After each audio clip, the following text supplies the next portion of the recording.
The competitive 40K network presents Art of War. Art of War. Strategy and tactics. Discussions with the best players on the planet. Now your host, Nick Nanavati. Hello, everybody. Welcome back to another episode of the Art of War podcast. This week, we got a super duper special return guest for us, Folger Pyles from Ohio. Folger just took down the World Championships of Warhammer. There's only 3 people on Earth who have ever won that tournament, and in recent history, it's really become something special where they get all the best players from around the world together, and it is a Shark Tank among great whites. It is one of the hardest tournaments, if not the hardest tournament in the world to win. The schedule is rigorous. Every game feels like you're trying to be in the finals with Super Major, and to come out on top in that field is something truly incredible. But then we go above and beyond, because Folger didn't just come out as king amongst kings this weekend. He did it with his good old-fashioned golden boys, the Custodes. The Adeptus Custodes are a faction which no one was really thinking of as world championship contenders at the time of this victory. They were, middle B tier kind of faction, decent, but they got some fundamental problems. Folger, I know you just came right off a win that we interviewed you on not too long ago where you took those Adeptus Custodes, but even you were like, I don't know if I'm going to keep rolling it all the way to the World Championships. And yet again, here we are interviewing Folger after a 9-8-0 finish at the World Championships of Warhammer, undefeated with Adeptus Custodes. Folger, how are you doing? I am doing awesome. It's been a wild week, and I'm still in a little bit of shock, but we're having a good time. Dude, I'm so excited. I can't wait to talk to you about the emotions you're feeling, the experience you had, the run of the event itself, the whole 9 yards. That's really going to be the focus of today's episode. Part 1 of this 2-part show is going to be getting to know Folger, his preparation for the World Championships, the run he had, the experience of the event at all, the aftermath of it all, kind of just getting that feel-goods vibes from Folger. But then part 2, for all of our patrons who want that nitty-gritty good stuff, we're going to break down all of his games, the technical how-tos, the play-by-plays, the army list, the tactics, the strategies, the deployments, the missions, all that stuff in part 2 for our patrons. You can subscribe on AOW40k.com. You'll get access to this part 2 along with 260 plus other episodes and our amazing Discord server where you can interact with all kinds of fantastic Warhammer people. So if there's ever been a time to subscribe, it is now, because you can hear it from the world champion himself, Folger, on how he took down the tournament. Folger, tell me about your preparation. You qualified for Worlds some time ago, and then when did you start really honing in on the list and making sure you were ready for this tournament? So I was pretty fortunate that I qualified for Worlds at my first GT this season. So it was February or March. I took down a GT with Eldar shortly after LVO. And that's where I got qualified. So I knew I was going, and I just always assumed I was going to play Eldar because obviously I play Eldar as my main faction. And I've had a lot of success with it. No real complaints. Then we got a couple nerfs and stuff happened. So after the most recent data slate going into WCW, where Aquilons came out and Eldar got hit kind of again, and they kind of just got a nothing. They didn't really need buffs or anything. That's where I just started thinking about stuff. I had a couple GTs ahead of time, so we'll talk about that in my prep and everything. But I was like, you know what? If there's ever a time to switch it up, it would be now. So started working on an Adeptus Custodes list to take to just GT. I think it was the one you interviewed me on, which was Rumble in the River. So I managed to go 5-0, take that one down. And before that, I had been playing around with both Shield Host, Auric Champions, and Talons. And just in my 10 to 15 or so test games that I played throughout the month or 2 leading up to that, I found out that, at least in my opinion, Talons is the way to go. Custodes don't need damage buffs. They need utility. So I refined that list there. And I originally had a slightly different version, but got to the exact list I played at that GT, which was Rumble in the River, on the River, in the River, who knows? One of those. Took that down. And then I had back-to-back weekends of GTs. So I went to my local one that my team runs, which is Gym Wargaming, at the Gym GT. I went 5-0 at that one as well. And that was when I had basically, before that event, we talked to my friend group and we're like, okay, you have to play Custodes until you lose. So when I went 5-0 there, I locked myself into Custodes at Worlds. And I was feeling not great about that pick. I was just kind of dooming about, oh my gosh, my army's so one-dimensional. I'm going to get just destroyed by Guard and destroyed by Sisters for 8 rounds, and I'm going to have a tough weekend. So that's what I was expecting. Ended up not going that way. And there was a way bigger range of armies than I was expecting. And I thought that was super cool. I think I played the same army one time, and that was because I played the same player twice, which normally doesn't happen. But that'll be a cool story for part 2. For sure. I love that even after you kind of were seeing all this success with the Custodians, you just were not losing games with them. You were still having all these doubts about like, oh my God, I'm going to fight Guard, I'm going to fight Sisters. And I think we all had that. All attendees that I spoke to definitely had that list spiral, like, oh, everyone there is super great. They're always going to have the meta armies. I'm just going to die. And obviously that's not what happened in your case. How did you kind of come to terms with the fact that you're going to play Custodians and you're not the top list in the game or anything, or at least perception wise, and there are scary lists out there? What made you stick with it anyway, and then where did you find your peace with that? So in terms of sticking with it anyway, I had played a bunch of different test games and GT games with Custodians, and I was winning a bunch, which in my head, I guess there's like a disconnect between my win rate with Custodians and my opinion of Custodians, which is, I feel like Custodians have some problems, like you said, like there's just certain things that they can't do or can't answer, or is just way too good into them. And I was just very concerned about those things. So what I really tried to focus in on was like, I just need to play my army as cleanly and correctly, quote unquote, as possible. So really just focusing in on the gameplay side of it. Because once I had my list locked in, I knew like, look, it is what it is. We're just going to have to get 110% out of this list to be successful. And that's what we ended up doing. It was, went better than I thought in terms of like prep for those lists though. So my main concerns were Guard with Aquilons. I just thought, well, I'm going to get move blocked like insanely bad. And Sisters with triple Exorcists. So Wardens are very good because they have a Feel No Pain. The problem is I can't just feel no pain all my Wardens on the top of turn 1 in my deployment zone. And then like, that's not real. So I just was thinking like 3 Exorcist over turns. I'm just going to lose all my front line without him interacting with me. And then that'll be that game. Fortunately, I didn't play Sisters all weekend, which was a little unexpected. So that one was still I don't know what would have happened. But in terms of everything else I played, had a bunch of insanely close games. And I mean, like, I think I had 4 or 5 games that were decided by 5 points or less. So I think that's one of the things that I came away from this weekend reinforced with myself was ultimately what wins this tournament was just like phenomenal play on an army you're brutishly comfortable with. Like John on his Astromel tearing me the semifinals. He is a phenomenal player that's played that army since the edition dropped. And you've been playing this Custodians for months and months and months. And as you just said, that you were just trying to get 110% of the juice out of this orange for your Custodians. And that's really, really exciting to see because it kind of indicates that player skill and that raw talent and tenacity to get better and improve your skills at the game actually matter more than shifting to whatever is a meta army in this time period, which just speaks volumes to the game balance here.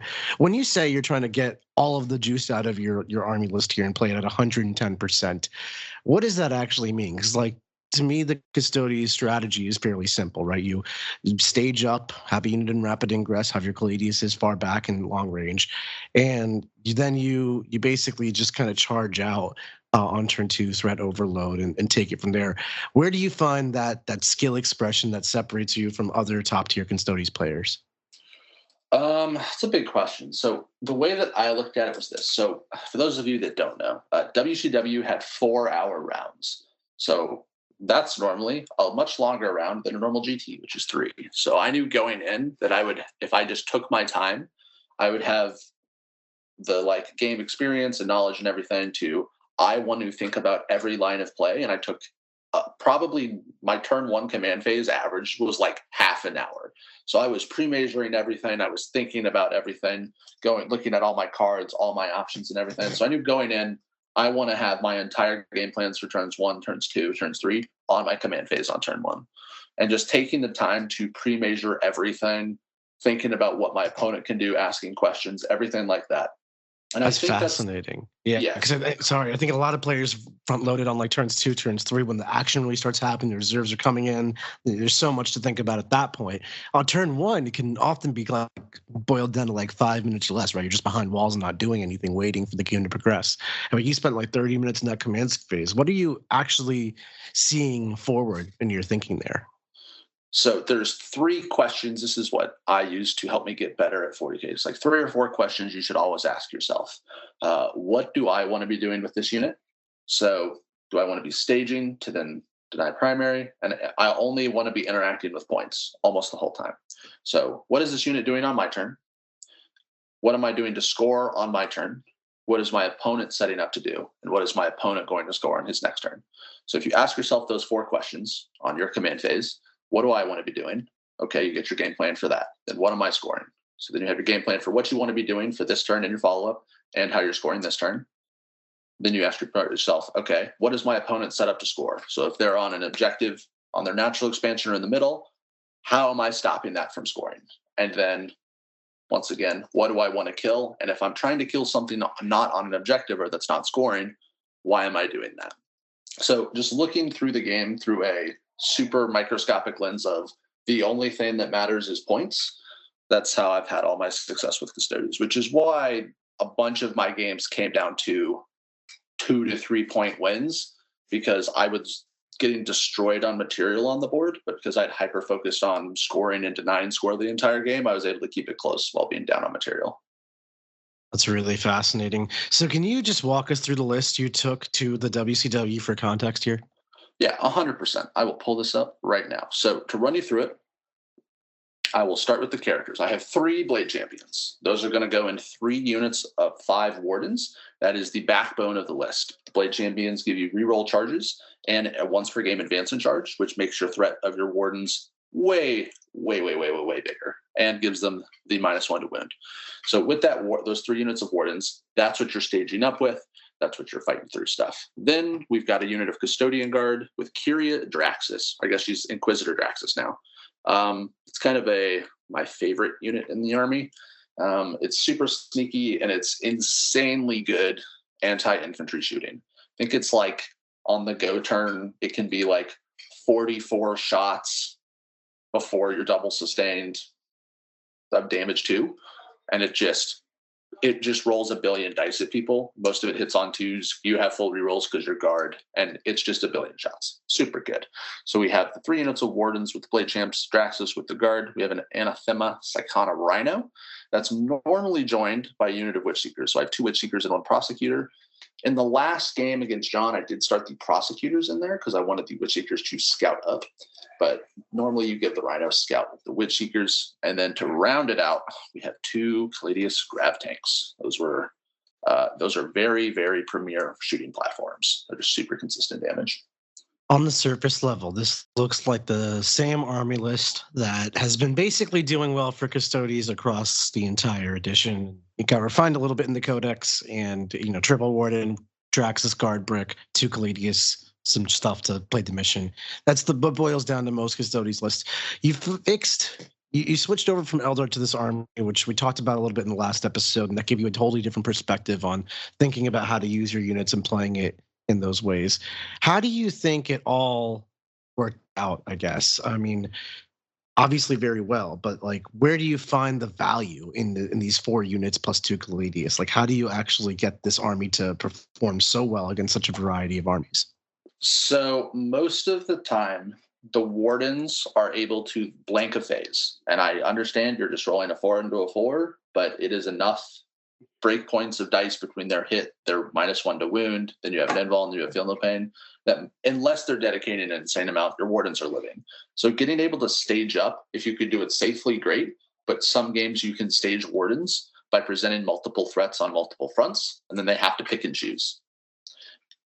Putting the onus of the game onto your opponent, both with them forcing them to have the choice of what do I want to commit to, and then the extra layer of the reactive move you get from Talons adds so much thought process and just extra mental stress to your opponent that I think that's a kind of like a sneaky thing that happens with this list. It doesn't look complicated, as long as you're super precise with your movements and everything and understand where you want to be staging and setting up to, that part can be learned, but just forcing your opponent to make decisions. And this list is very, very good at that.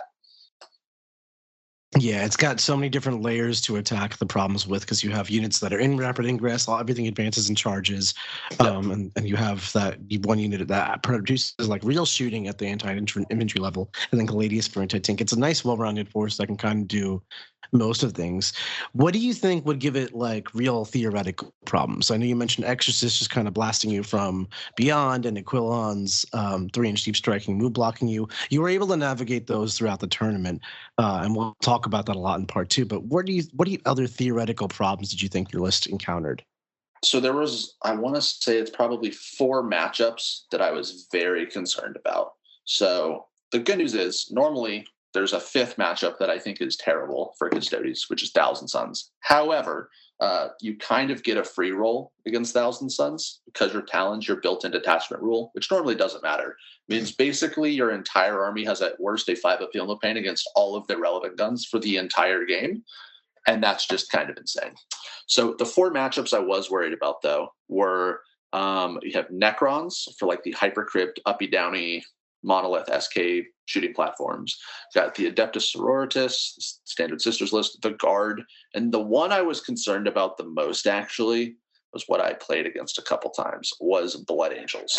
And it kind of hurts me to say, but every time I look at Blood Angels, they're just like better Custodes. Like they have their stratagems are somewhat similar, and they're like fast melee, all of that stuff, but they just have like that kind of next gear where they get to pick the engagement because they have advance and charge on movement 12 guys, and they have oath, like all these different breakpoints that make that the hardest melee matchup, in my opinion, for me. So that's kind of what I was worried about. I ended up not playing Sisters, but I played all of the others a couple times. So navigating those games was definitely the most challenging, but the most fun I had at WCW.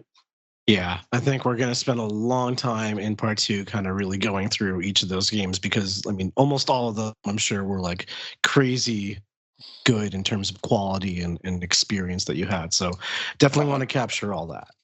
100%. If you are listening to this, it probably means you play Warhammer 40k. And if you're playing Warhammer, you know you need a lot of dice.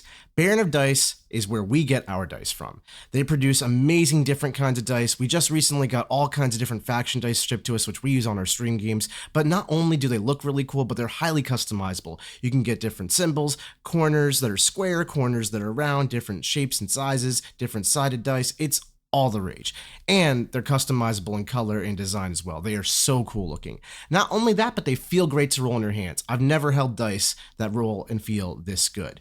Not only that, but they are scientifically perfectly balanced. There are tons of case studies on people rolling thousands of dice and recording all the results that they get. And sometimes you might get a die that rolls just a few too many ones. We've all had to throw it out before. These dice are not like that. They are perfectly balanced to a T, thousands of rolls, perfect distribution. If you want to take your Warhammer game seriously and make sure the dice are not screwing you over, get some Baron of Dice. What did you think about your Custodes with respects to the GW tournament companion layouts and the missions that were available? Because one of the things that I think doesn't really get highlighted as often, but was such a factor, is just the fact that you really had no idea if you're playing on table 5, which is like an open wasteland, table 7, which is like, walled off infantry heaven, or whether you're playing supply drop, servo skulls, or take and hold. And I'm sure there'd be some combination thereof. Did you feel like this army had a good ability to play the random variables of Warhammer, or were you concerned about things outside of your control beyond matchups? So weirdly, I felt like this army, for all the different GW layouts and missions, was actually well-rounded enough to kind of tackle them. So worst case scenario, you're on a shooting lane mission and layout. You're going to probably start a grab tank and 1 unit of wardens off the board. And then your entire army is basically 4 units then. That you can hide 4 units pretty well. So because you're so top heavy and you have basically 1,700 points in 6 units, you're able to reduce your footprint so much that you still can hide a bit on those shooting lanes. The other thing is grab tanks normally win shootouts. So they're 48-inch range. They're going to win the shootout against most other things. And just having them as a threat, make sure opponents play honest, where they can't just go, okay, I'm going to walk out into the open and I'm 24.1 against you. You can't do anything. So I think the grav tanks are super important, especially on the GW layouts that are bad. Like I think it's 4 or 5, whatever the shooting gallery one is. Even though 7, they're not as good, but then you're Custodes with 5 ruins to stage up on, so it's fine. Yeah, and you also have like nice mission planning to like the weird outliers like Purge the Foe. I know a lot of armies tried the Horde approach to get through WCW and just found their end in that mission. Yes, Purge the Foe is super nice for Talons. Talons specifically has a sneaky strat where you can force them to shoot you instead of the sisters unit next to you. So you basically have 6 units that they can try and kill. So they're never scoring kill more, and you can deny kill for a couple turns sometimes. And if that happens, you're scoring control more, kill more, and you're just racking up 1 billion points on Purge. Yeah. So leading up to the event, I don't think anyone has the expectation of I'm going to win WCW. Like that can be your goal, and you can try your best, but I don't think anyone can reasonably say with certainty they're going to do it. Where did you think you were going to fall leading up to this tournament, and then how was your experience then? Obviously, going on to win the whole thing. Yeah. So I went in. I had been talking with some people in the Art of War Discord. Shout out, free plug. Join the war room, blah, blah, blah, blah, blah. I did not tell him to say that. So I was talking about, so I locked in Custodes and I was like, okay, like I try to set goals for myself, both for my like 40K stuff for the year, for events, all that. And I looked at it, I was like, okay, so last year Custodes went 4-4 and that was their best in faction. And I was like, okay, so like my conservative, like this should be my goal is going to be 5-3 with Custodes and best in faction. But I was really, I don't know. I wanted to go 6-2. I felt like, you know what? I can go 6-2. I can figure it out. I believe. So that was my like top end goal was 6-2. But I felt pretty safe that like I can navigate my way to 5-3, try to get best in faction Custodes, and I'll have a great time. The good thing was I was chatting with a couple people. I was like, look, I have no pressure. No one expects Custodes to do anything. So I just feel totally cool with basically playing with house money into this tournament. I know that I'm going to lose and I'm going to have a good time and I'm just going to enjoy the weekend. I ended up not doing that, but I did have an amazing time. So. Wow. I mean, 5-3, goal stretch goal 6-2. That's definitely a reasonable, but like very honest, like solid goal. Right? Like I didn't go 6-2. A lot of players did not that were very good players. But then to go on and like actually win the whole thing. At what point through the process did it start to feel real? Or like how was your experience going into Top Cut and then beyond from like an emotional side? So day 1 was super chill, and I had a great time. Played against 2 great opponents. We had good games, but I won those pretty comfortably, and I was just playing super cleanly. Day 2 was the most emotionally draining day of Warhammer I've ever played in my life. And you gotta tell me about that. Yeah. Okay, so I'm gonna shout someone out here. His name is Borja FM from Spain. We played in round 3. And this was Blood Angels. So I knew this was a matchup that I didn't want, but going down, just to kind of segue back to some prep, I had typed every single person in my pod's list up, and like it was an 8-hour car ride. So I just looked through every single person's list of my pod. I was really wanting to get out of my pod if I could. And that was like a pretty good goal of mine. I ended up doing so, but not how I intended to do it. Let's put it that way. So back to topic. I played against Borja in round 3. It was Blood Angels. He kicked my butt. Let's put it that way. I was down. I want to say we had traded out a little bit, but I was keeping the game close on score-ish, but I had bottom of turn scoring, so I knew, hey, I still have a chance as long as I keep it close. But I think he probably had 1,200 points of his army left, and I had maybe 500, but probably not. So going into the bottom of turn 5, I had Draxus's unit, 3 units of Sisters, and a Rhino. So that was it. That's 70, 110. Yeah, I have like maybe 500 points. I am down 26 points going into the bottom of my turn 5. And I'm looking at it. I'm just looking through secondaries, trying to math it out, see if I still have a chance. And I look at it and it's like, okay, so if I draw exactly containment and a 5, I can tie. And I ripped containment on the first draw, and then got another one, discarded it, and picked up secure, and was able to score 26 points bottom of turn 5 to tie the game and keep my hopes alive. Oh my God. Yeah. That's some intervention right there. That's pretty crazy. So that happened. We tied. So we're both still not eliminated from contention because we can, if we win our next round, we both do, we're going to have a shadow round. So we go both play round 4. We both win our round 4s. And then this is where normally this can't happen. Me and Borja play again in the shadow round of round 5. And then that game, pretty much the same thing happens. I think, okay, I'm going to not let this happen where I get pushed down and then I'm way down on points again. No, he kicks my butt again. This time it's even worse though. So he's got probably 1,500 points of his army left. And I have a grav tank, a rhino, and 1 blade champion. So he went for a secret mission though. And he had my home field with all his sanguinary guard and his warlord on it. I was like, well, okay, that's happening. So I went all in on my bottom of turn 4 to try and stop him. Killed most of the sanguinary guard, but he had 2 left. And the game came down to me stopping the second. If I stop a secret mission, I win. If I don't, I lose by like 20. I had 1 rhino shoot its bolters and tank shock to kill 2 sanguinary guard to flip the point. And I won by like 3. Oh my God. Yeah. That game, like just the high-low emotions of both of those games in the same day was insane. And being able to just, I felt after that game that I had a little bit of, I don't know if you want to call it the Emperor's light on your side, a little bit of destiny, whatever, where I was like, wow, I have no idea how I am still alive in this event, but I am. They were insane. And just like the emotion up down of both of those games, like I was so tired. Day 2. I'm so glad you had that experience. Like those close nail biter games, that's like some of the peak 40K right there. Correct. Absolutely. I cannot wait to go back next year and hopefully have the same experience. And even if I lose, like if I can play a world-class opponent to a 1 or 2 point come down to a dice roll game, it's gravy. That's what it's for. That's what it's about. That's the best part of that tournament. I'm so glad you have that attitude about you. I'm so glad that was your experience. I couldn't agree more with that whole mindset about it. So I really, since we're already kind of getting into the game reports. I didn't need to take you off too much. That's totally okay. That's part 2. Let me just wrap this part 1 up. I know it's a little bit shorter than our typical part 1s, but part 2 is definitely going to be action-packed and you're not going to want to miss it, folks. So bear with me here. What were your favorite moments from Worlds this past year, aside from the actual tactical gameplay?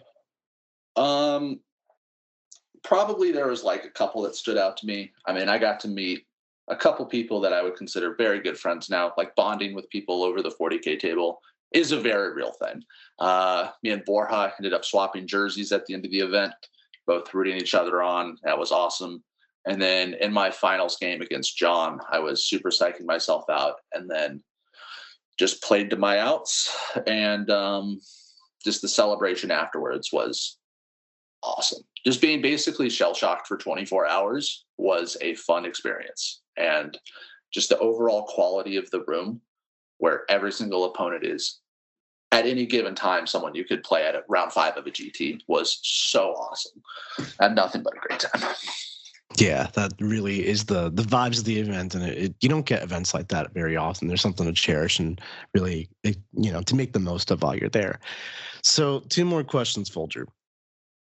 What was your biggest takeaway from the event? What is something that you actually learned from the event yourself?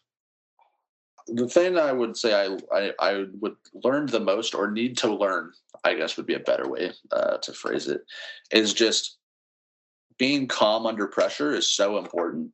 Because I did have a game. So after the day 2, my day 3 games, I played not great. I was just so emotionally drained and just working on, I guess, the 40K endurance to keep playing well. Both of my day 3 games, I played not optimally and could have very easily lost, but I managed to salvage them.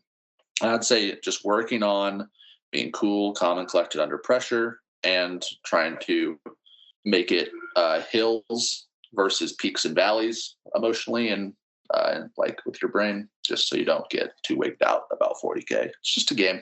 Have fun with it. Yeah. And dice happen. So That's a great answer, honestly. I know personally, I was really struggling with the physical and mental endurance of it. I mean, by day 4, I was playing like monkey mode 40K. I couldn't believe the moves I was making. Yeah, it was just. I look at my day 3 game. That one of them is streamed.